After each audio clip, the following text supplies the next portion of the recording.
All right, guys, welcome to the Well-Crafted Man. I am Spencer. With me is Nick. This is our first episode. We're going to be talking about male psychology. I'm almost in LPCC. I'm in grad school for psychology. And Nick is one of the smartest people I've ever met, so we thought it would be fun to put this together and talk about manhood while secretly unloading all of our personal issues into the void that is the internet. So today we're going to be talking about, because it's our first episode, we're going to be talking about what does it mean to be a man? What does it mean to be a well-crafted, capable 21st century man when things are very confusing? And this is something that I've been dealing with as I learn about what makes us tick. Righteous. So I feel like I think back to Ron Swanson's pyramid of greatness from Parks and Rec, where he's got this. Do you know this or no? Fill me in. He's got a pyramid that he's teaching a kids basketball team, and he wants them to become great men. So he's got this pyramid of greatness, and it's got all of these things that make up what makes a great man. But he's got really stupid, cliche, old-timey man stuff on there, like facial hair, having, Hey, I think we nailed it. That's the only one I remember. Yeah. Okay.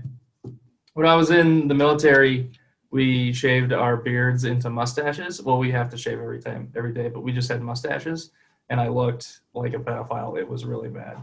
Yeah, mustaches do kind of give that. I've been thinking about shaving this and just to see the stash, the solo stash, what that might be like.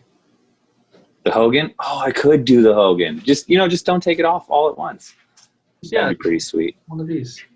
You'll look like man, murder prostitutes at the truck stop. I would need to get a motorcycle. Yeah, and just really live it. Maybe get a nice Confederate flag right here. That goes with pyramid tattoos. Stupid tattoos. My dad has that. He's got. Well, first off, he has the names of all of his wives, with the exception of his third, because they're all named Dawn. So then he has to cover him up with different shit. He got lucky that the second one was also named Dawn. You named three women named Dawn? Yeah, he married 2 women named Dawn, and now he has a Christine, and I don't know how he's going to flub that one into a Christine. Yeah, that's going to take some creative work. That's hilarious. He has a type. Manliness. So manliness, yeah, we're on topic. We're doing good. Yeah. Well, so what? I mean, I'm not familiar with the pyramid of greatness, but I kind of have my own idea based on the different bodies of work that exist out there on the internet and what resonates with me. And for me, what it is to be like the well-crafted man, or what is the well-crafted man, is it's not like one singular thing. To me, yeah. I think it's more of like a direction, like how the United States is moving towards the more perfect union. You as a man, as an individual, are moving towards being the well-crafted man, and everything you do will encompass that. At least if you're trying to do it right and be a well-crafted man. So it's less of a quality and more of a like a sense of purpose. Almost, sense of purpose. That's good. Yeah. For me, anyway, that's how I take it. Yeah, it's that drive for more, maybe not more, but better or different. Like I've been thinking about this kind of a lot recently, especially because in the wake of events that made it so that we couldn't do this a week earlier. All of those things kind of spoke to this, and also the what made that decision happen was with referencing this. Like I made those decisions based on this idea of that being a direction that I want to head into. Like you want to head into a better place for yourself. Yeah, I want to be a better man, the well-crafted man. And that encompasses a lot of things. And one of which for me is never ever lying not just in the outside world, but to yourself, most importantly. And Yeah. that was one of the realizations that I had to grapple with when making that decision. Yeah. And you know, it's a direction you go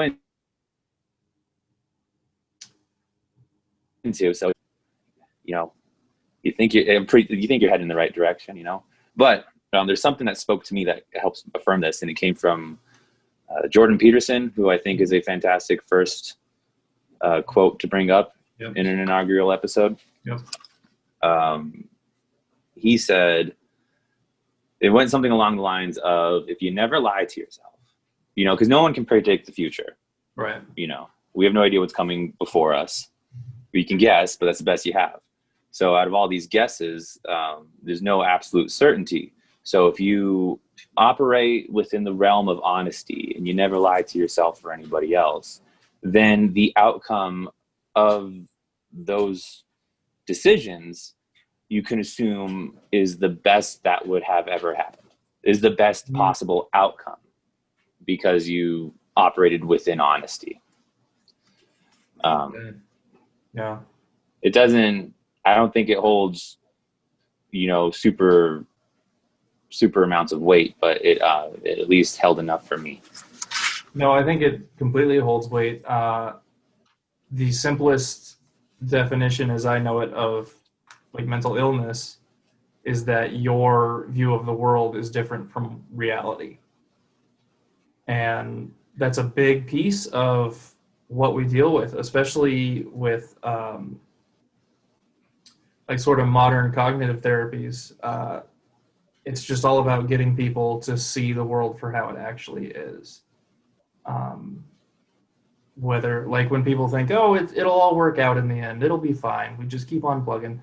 Well, there's a term for that, and it's magical thinking, and it's kind of a load of crap. Magical thinking. Yeah, because unless you work at it, unless you really try, it won't. Things don't just solve themselves. Unless you're the luckiest person in the world, in which case, you know, I'm single, so hit me up. No, I think that speaks to the sense of purpose too, and it's that desire to work at it. Is that a traditionally masculine? Well, yeah, I mean, the man is always, like, you know, let's go back to the fundamentals of marriage.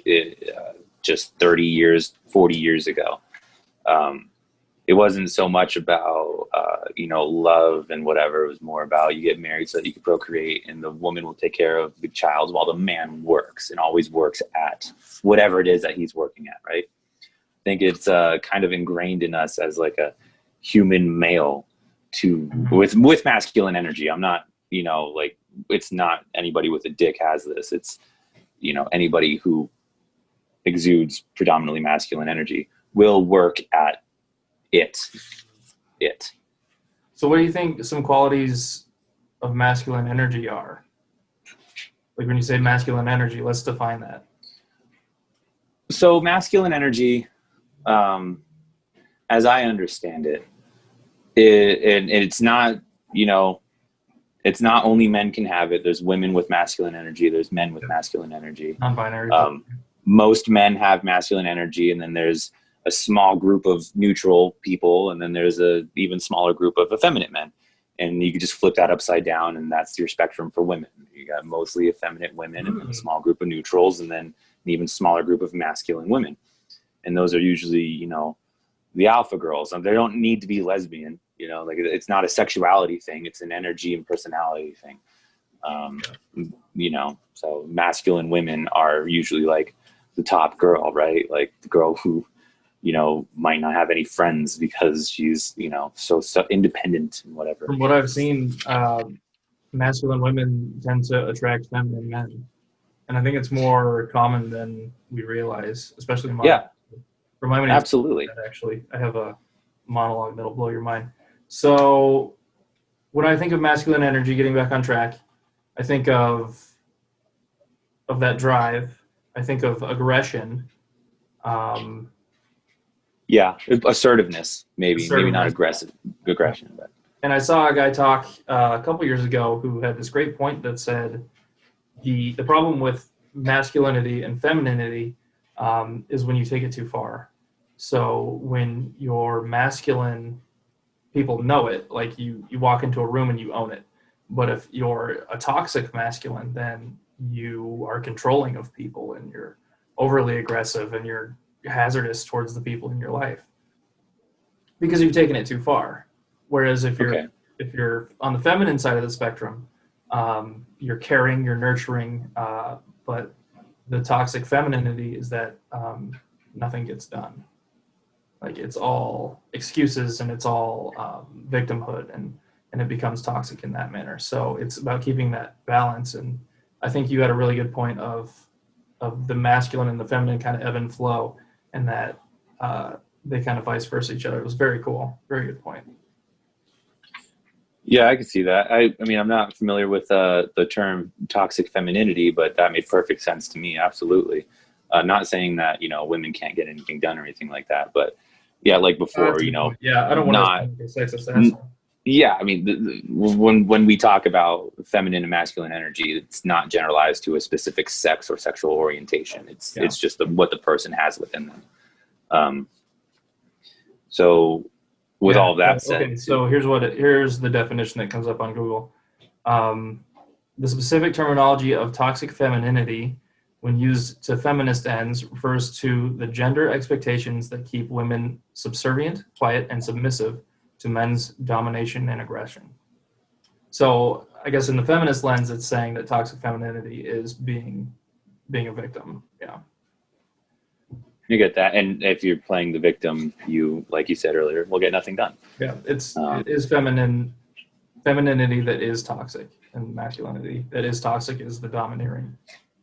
Yeah. So to add to that, I would say, in reference to what is the well-crafted man, I think a healthy dose of masculinity and getting shit done is a major part of it. And to talk about the aspect of getting things done, I got another JP quote for you. Sure. He said, if for the next 10 years, but it doesn't need to be that time, let's just say a month for every regular Joe Blow out there, you can do something for a month, right? Yep. If for the next month you did not avoid doing any of the things that you need to do, and it's the things that by your own definition, by your own idea of what your world should be, it's those things that you need to be doing, not like what it says in the Bible or what it says on the news or whatever. It's within you. What do you know is right and what needs to be done? If you spent 30 days, by your own definitions, not avoiding the things that need to be done, how would you end up? What would you be at the end of that?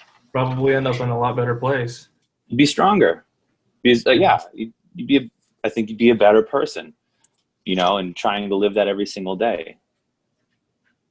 And then you look at some great men in this world, like I think I've told you already. One of my masculine idols is Arnold Schwarzenegger. Yeah, dude's incredible. Get stuff done. He's always gotten shit done. Every time he talks about like where he came from and how he got to where he is, he doesn't say, "Oh, I just got shit done." He never says it like that. He just says the things that he did, and you can infer like this dude never stopped getting the things done. Yeah, and he's risen to the highest office he can possibly have.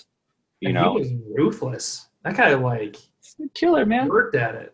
Cold-blooded killer. Yeah. In the power of visualization. What was that?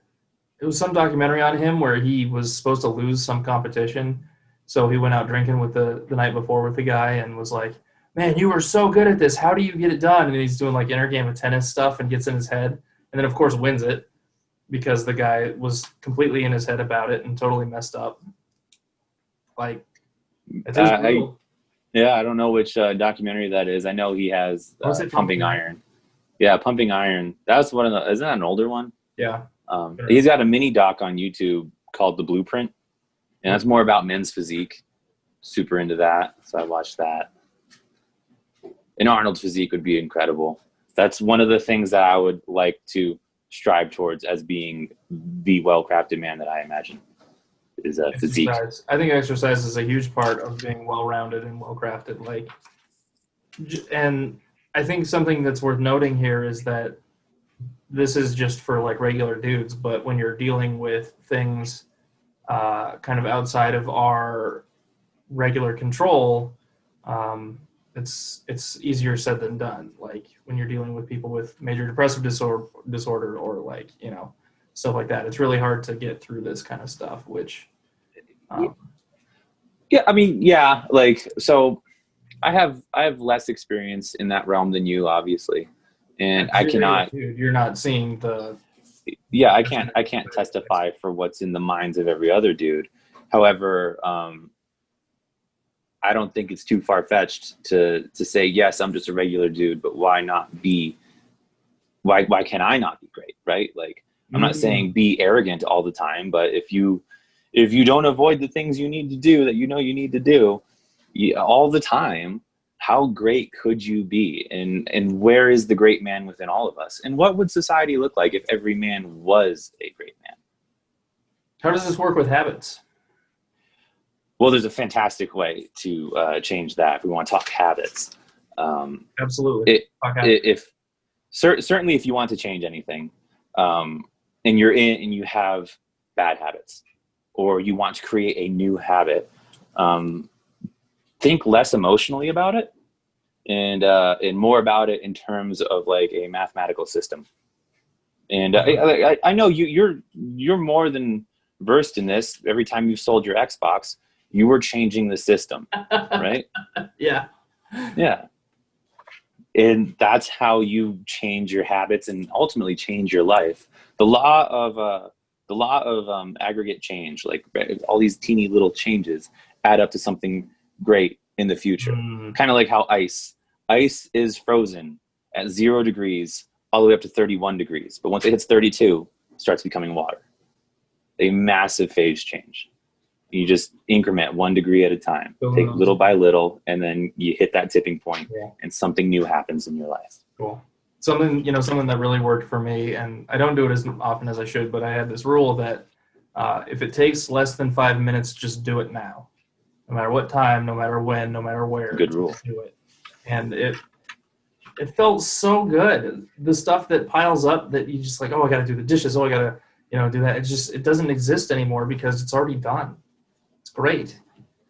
That is awesome. I like that. I had a similar rule, not entirely like I'll kind of on the flip side. It was more about decision making, but I utilized it in making the decisions like, oh, do the dishes and whatever. I wasn't thinking about how long it would take, but if I thought about it for 5 seconds, get up and do it. Like count 1, 2, 3, 4, 5, bam, just go. Yeah. I mean, obviously both of those things require a fair bit of determination and self-discipline. You have to want to do those things, obviously, but that's part of wanting to be on the path towards the well-crafted man. Yeah, I think being able to negotiate guilt is tough when we're getting into this realm, and shame. Because if you think about it for 5 seconds and then you think, oh, I got to follow my rule, but I'm really tired. I don't want to follow my rule right now. And then you feel guilty for not following your rule, and you feel shame around yourself for not doing it. And then you're just going to feel worse. And then instead of just not doing something, you're hating yourself for it. And then you're going to do some coping mechanism that's probably even worse than what you would have done before. Like overeating or something. Drinking, smoking weed, playing video games only. Whatever you do. There's a lot of vices out there nowadays. So, I get that. Being able to notice. I'm reading your mind, and I'm glad you were going to ask that. So my training is in mindfulness-based counseling, which is the new hot thing in the world of psychology. Can you say that for me one more time? Mindfulness-based counseling? Based psychology. Mindfulness-based counseling. Mindfulness-based counseling. Okay, yeah. Mindfulness is incredible. Being more mindful has changed my life. Please tell me more. So, I'm glad you asked. So, the key to being mindful is just to notice. People always use it like a buzzword, like, oh, be mindful of your spending, be mindful of, whatever. It kind of bugs me that people do that, but at its core, they're not wrong. It's just notice. But there's more to it than that. It's noticing and not judging. Um, Keeping like so, emotion out of it. well, Like, that's the thing is not entirely. we're noticing everything. Gotcha. Everything within your experience. The reason why mindfulness meditation always anchors in breathing is the goal is to get to the present moment.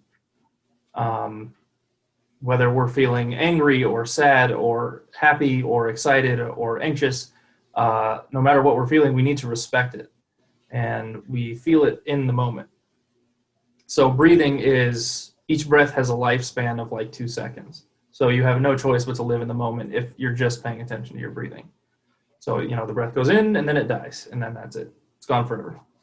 So when we notice things, we're paying attention to them on purpose. So when I'm angry, I'm not trying to hide from that anger. I'm not trying to push it away by drinking. I'm not trying to hide my depression by overeating. I'm not trying to ignore my feelings through coping mechanisms. What I'm doing is I'm letting them in. I'm saying, Pema Chodron says, who's brilliant, says, we're letting our emotions in like an old friend. Like we're inviting an old friend in for tea. Because that anger's been with you your entire life. It's like one of your best friends. You just don't know it. So Like instead of pushing it away, bag we carry behind us. yeah, exactly. The Robert Bly. So we let it in, and we respect it, but we don't let it take control. We become an observer of ourselves. So it walks in, and I say, "Oh, hello, anxiety. Why are you here today?" Then my anxiety might say, "I'm here because I got called into my boss's office, and I'm really nervous I'm going to get fired." I would say, "Well, you don't know that, though. You're just predicting on the future based off of fear." And then you can play through these conversations. Wow, that's really cool. That really resonated with me there. Yeah. Taking it on an objective, point of view, even though it is you, right? That's all going on up here. Oh, it's crazy, dude. We're creations of the universe, right? We were all formed in the Big Bang, and we were all created. So I think it was Carl Sagan. He said, "We're the universe observing itself." But then if we're the universe observing itself, observing ourselves, then it's just like the Russian dolls that just keep getting smaller and smaller, and it's a ridiculous situation, and it's horrible. Oh, man. Yeah, isn't it just wild that you can think yourself into those loops, man? And going back to the sense of purpose is that we get caught up in these little dialogues, these little stories that we keep telling ourselves over and over again, and they have no meaning in reality. The example I like to use with clients is that someone at work says something a little offhanded. Like, "Oh, Nick, your hair looks good today." They, and because you're self-conscious about your hair, I'm not saying you are, but because you're self-conscious about your hair, you think, what did she mean by that? I can't believe she would say something like that. My hair looks great. I have awesome hair. This is my father's hair. And then before you know it, it's 3 days later, and you're having an argument with her in the shower that you're winning, and your shampoo bottles are applauding, right? Because we're telling stories. Everybody does it. Everybody resonates with that. Like, yeah, absolutely. Yeah, you'd be lying if you said you didn't. Yeah, because we tell stories to ourselves. And when we're telling these stories, when we're feeling those stories, we're not living in the moment. We're living 3 days ago in a magical world. We're living in the future of this imaginary argument that's never going to happen. So we learn to notice our feelings while they happen. Someone says, "Oh, Nick, your hair looks good." And you think, "Man, I'm really upset right now.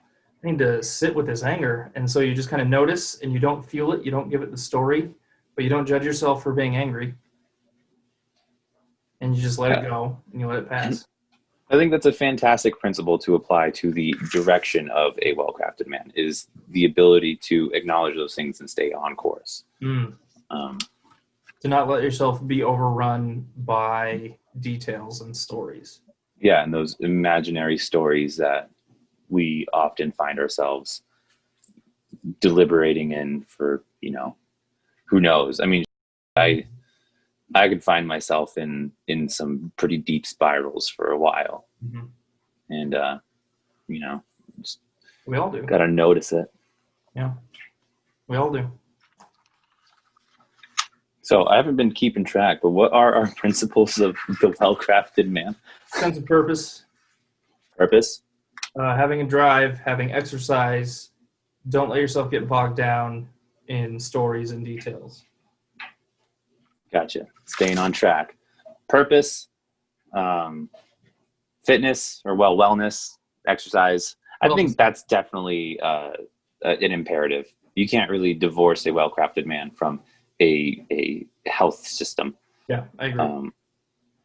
And a sense of drive, direction, definitely. You'd be a stagnant blob without it. And then staying on track. And it's okay to fall off track. If you're stagnant, you're still a man. You're not a well-crafted man. Yeah, not a well-crafted man. You just happen to have a penis and some masculine energy that could manifest itself in maybe toxically, but Bro, who knows? Heard a quote a few years ago. I cannot remember who told me.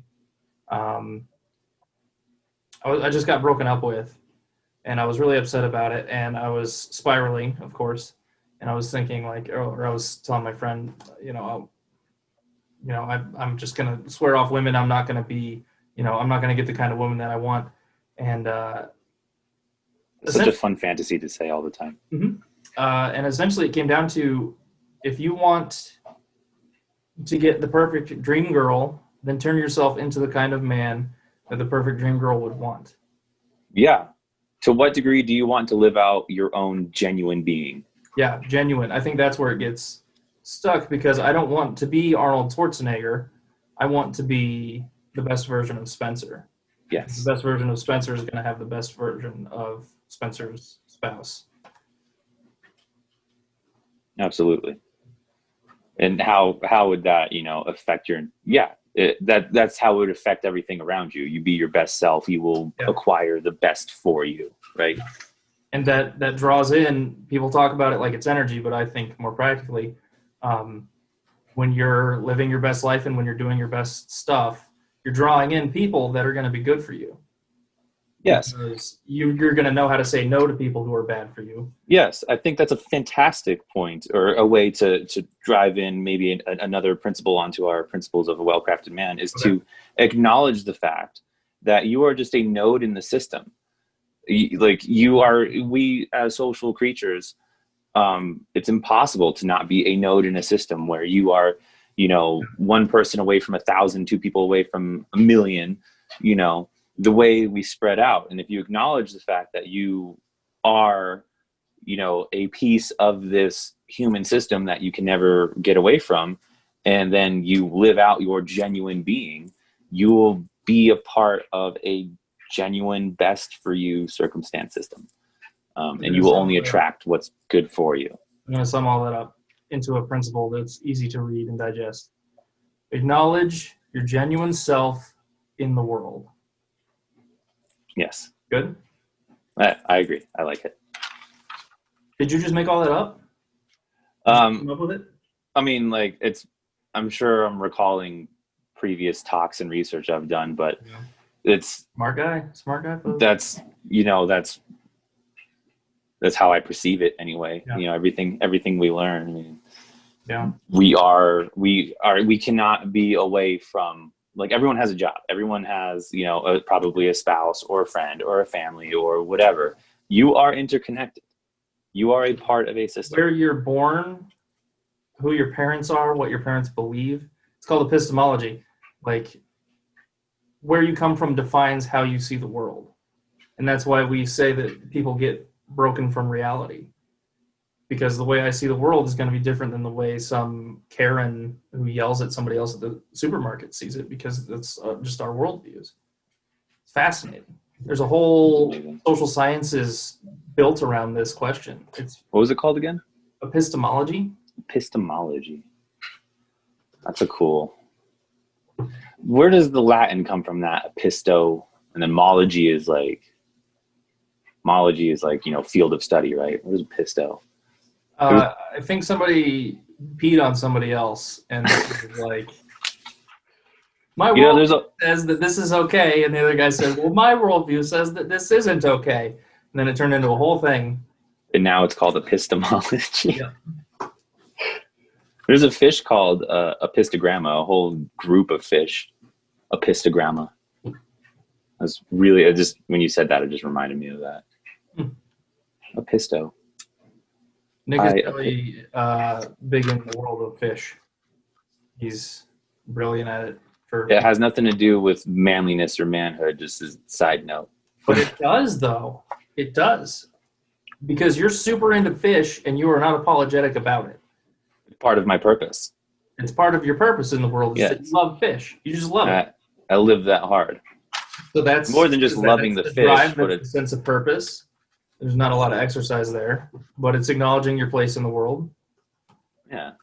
And, you know, I mean, there's plenty of mental exercise, because I want people to know that the world as it is does not need to be this way. And we can rectify. The cops outside. I saw that flash, man. Yeah, there's a fire truck parked across the street. Oh boy. Talk about manly. Ooh la la. Ooh yeah, firefighters. We should make a calendar. Hell yeah, firefighters. Anyway, fish, yeah. We could talk about fish some other time. Just side note, happens to be part of my purpose. Yeah, oh, it's great. And I think it's boring as hell. Yeah, I've seen you gloss over many times. But I just gloss over, yeah. Okay, now there's a crowd of people standing in the street. But check it out. It's part of manliness to secure your territory. Is it? I'd say so. I think maybe that would fall underneath one of the 5 principles we already thought of. Securing your territory? Yeah, you know, I don't know. Maybe I'm just I'm stretching for that one. Maybe loving genuinely is a better way to say that. Yeah, being a part of your genuine self, or genuine self in the world, and acknowledging it. I guess that would all fall under that. These are big umbrella statements. Being genuine is a big one for me, I think. Yeah. I think we could unload a lot on each one of those 5. Yeah. Yeah. Yeah, it comes back to just, you can't lie to yourself. When we lie to ourselves, that's when we get in trouble. So... Monologue. That's appropriate for the first episode, I think. And this is not the first time I've told this to people. So this comes from Robert Bly, his book, Iron John, it came out in the early 90s, and it was the first men's psychology book that really focused exclusively on men. And Robert Bly is a great writer. He's gorgeous. So I will definitely butcher it, but I think it's important to know because of what we were talking about earlier with epistemology and kind of how our worldviews create who we are. So World War II ends. You got a bunch of dudes coming home from war. This is based on America, right? So a bunch of dudes coming home from the war.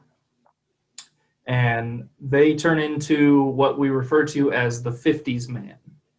And think about the cliches that you think of when you think of the World War II vet who's the 50s man. You've got someone who wants his casserole on the dinner table when he's home from work, and somebody who beats the crap out of his wife when he gets angry and can't handle his PTSD. You know, it's horrible, I know. I'm making light of it, but it's awful.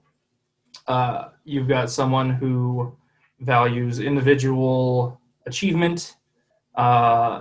In the U.S., it's kind of called the rugged individual. Like, I'm not poor. I'm a temporarily embarrassed millionaire. You know, like I'm gonna pull myself up by my bootstraps. So I kind of like that. I kind of resonate with that stuff. Yeah. So like the 50s man is someone who values discipline and strength and individual power and doesn't ask for help and doesn't need help and is strong and capable and never sheds a tear. Right. So that was the 50s man, and we know for a fact that it just doesn't work. because the 50s man is the kind of guy who shoots himself in the head. The 50s man is the kind of guy who doesn't know how to ask for help when he needs it, who doesn't know how to um, be vulnerable, because everything that the 50s man values goes against that. So then the 60s in Vietnam came around, 60s and early 70s, and you had the counterculture movement in the United States, where war was televised for the first time. And you had a whole nation of men, a large majority of the men, I should say, who saw this, who experienced this, and they said collectively that if this is what it means to be a man, to go to war and die horribly for nothing, simply because that's what I'm expected to do, then I'm not going to do it. I'll have no part in it. That's what the 60s came out with, right, with the hippies. Yeah. And the hippies got in touch with their feminine side, with what we traditionally call a feminine side. They learned to be caring and nurturing and loving and peace on earth and the Beatles and all that fun stuff. And then the 70s and 80s kind of came along, and there was like this weird postmodern thing with men where we were like wearing Madonna's clothes and stuff, and it was crazy. But so we fast forward with these two big pieces of the 50s and the 60s, and we merge them together over the next 40 years, and we get what we have today, which is we have a cognitive understanding that it's okay to be vulnerable. We know intellectually that we're not perfect. We know intellectually that we need help. We know intellectually that we're not gods, but we still have that 50s man embedded into us because that's the American culture. So I would agree. I think the 50s man is still around. 100%. For sure. 100%. Yeah. And people love 50s. Trump is a 50s man, and people that love Trump are 50s men, right? That's what they value. They value individualism. They value strictness and that sort of thing. Racism. Yeah, tribalism. They don't think of it as I hate people of other cultures. They think of it as I love my culture so much that I'm going to defend it. That's how they see the world. What's his name? That KKK guy from Black Klansman. He said that. And I think it perfectly shows the fault in their reasoning. Like they can't. But we're not going to talk about that. So now we have, I think it plays out in a nurturing for others, but a unforgiveness for ourselves, a shame around ourselves. So it's, hey man, how are you doing? I'm good. How are you? I'm okay. I'm bulletproof. I don't ever need help. I'm a man's man. But it's okay. I feel that way all the time. Yeah. Like I totally agree with that. Well, resonate with that anyway. Not entirely like think that's the right way to do it. But no, it's definitely not. 73% of suicides are male, which you would think would be 50-50, but it isn't. No, not even close. No. Part of that is because we tend to choose more violent means of suicide, like guns. Yeah, there hasn't been a single female mass shooter. Yeah. Like we have a lot of, going back to the 50s man and the Trump and the racist people, we have there's these people that are just looking for something and they can't admit that they don't know it. It's like they're lying to themselves. Yes, absolutely. They are lying to themselves. They think they know it, or the problem is people don't know what they don't know. Yep. They need to know enough to know that they don't know enough, right? Yep. And that applies in so many different ways, in so many different aspects of this world, all across every spectrum. But when it comes down to the manhood and their selves, they're not complete. And that emptiness, that void calls, man. Mm-hmm. The call of the void. And it leads to, more often than not, it doesn't lead to anything violent, maybe more self-destructive sorts of things, suicide or whatever, but it leads to worse things as well. And just overeating or playing too many video games. overindulgence. Yeah. Not doing the things you need to get done, and kind of just getting stuck in a rut, like that's something people say, right? Stuck in a rut. Yeah. But literally, like you're in a mental and then eventually physical rut because you're not taking care of yourself or participating in those 5 different tenets of well-crafted men. Fitness being one of them, mental wellness being one of them, kind of in the wellness Physical section. wellness, yeah, no. So the reason why my job is so difficult is that I have to incept people into thinking that it's their own idea, into getting out of that cycle and noticing those patterns and kind of stepping into the world. And it's really tough with dudes. It's hard to even get them to show up at sessions.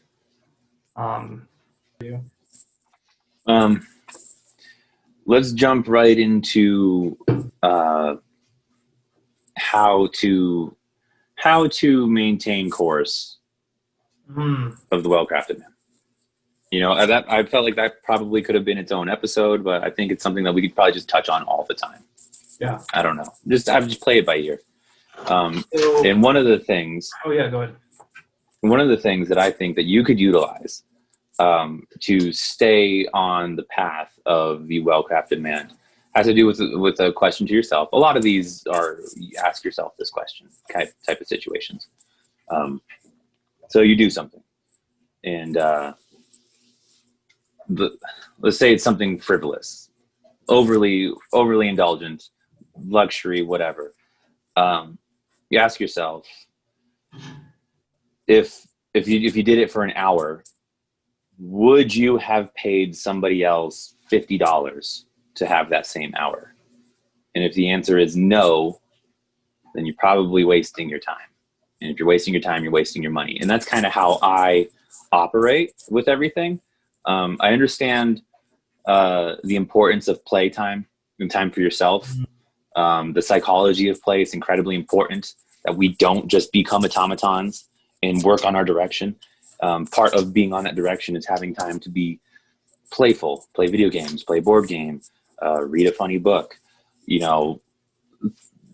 Play can be whatever it is that you find enjoyable, something that makes you lose yourself, something that makes you lose track of time, and that you do voluntarily. That's play. So whatever falls in that category is play. And it's important for you to have that. That aside, after that, would you pay somebody $50 for that time, for that hour of time? And if the answer is no, you should probably do something else with your time. That's awesome. And I've used that for reading more. I've used that for playing guitar more. I've used that for working on my projects more. And you're telling me I need to just drive more go-karts. Or that, yeah. I pay $50 an hour to drive go-karts all day, every day.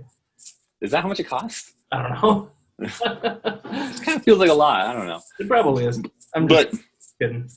It's subjective, whatever it is that you would spend that $50 on, if you justify that within yourself and you are sure not to lie to yourself about that.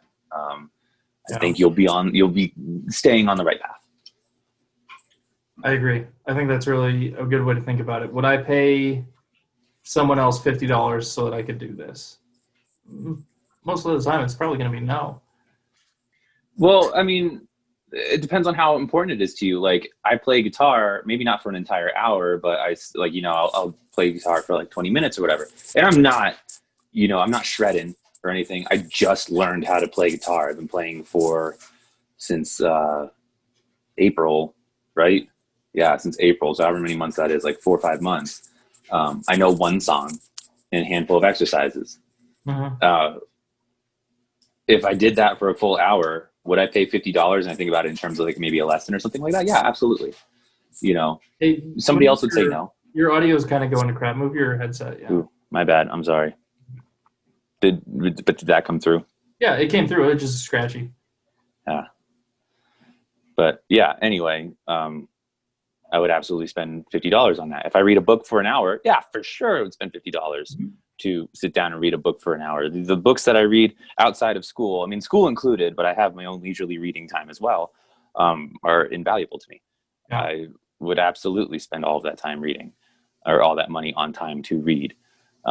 It's an incredible luxury to have time to read. And what I've learned from doing that so often now is the 24 hours in a day feel a lot longer. And I used to always say that I wish I didn't have to sleep or eat, because I feel like I waste so much time with that. Like add sleeping and eating together, that's like half your life. But that's not the right way to look at it. If you just manage the other half of your life properly, you'll realize there's plenty of time to do all the things you want to do, to succeed in whatever it is you want to succeed in. It's all about, doing it right and having like the right system. We could talk about habits more maybe later on, but it's part of habit building. That's awesome. That's great. I don't want to convolute that by adding anything extra, so I think that's probably a pretty good place to stop. Okay. Well, this was fun. I think we did pretty good. Yeah, that was great. Thanks, everybody. Thanks for hanging out with us. Hopefully yes, thanks for the watching or listening. And Bailey's. Don't forget to look us up on all of the different outlets where you can find podcasts. We exist on all of them, not just on the one platform that you're on. You too. Yep, listen to us in the car, in the shower, anywhere. Listen. We're here to help. Yep. More episodes coming out weekly. Take care. Bye.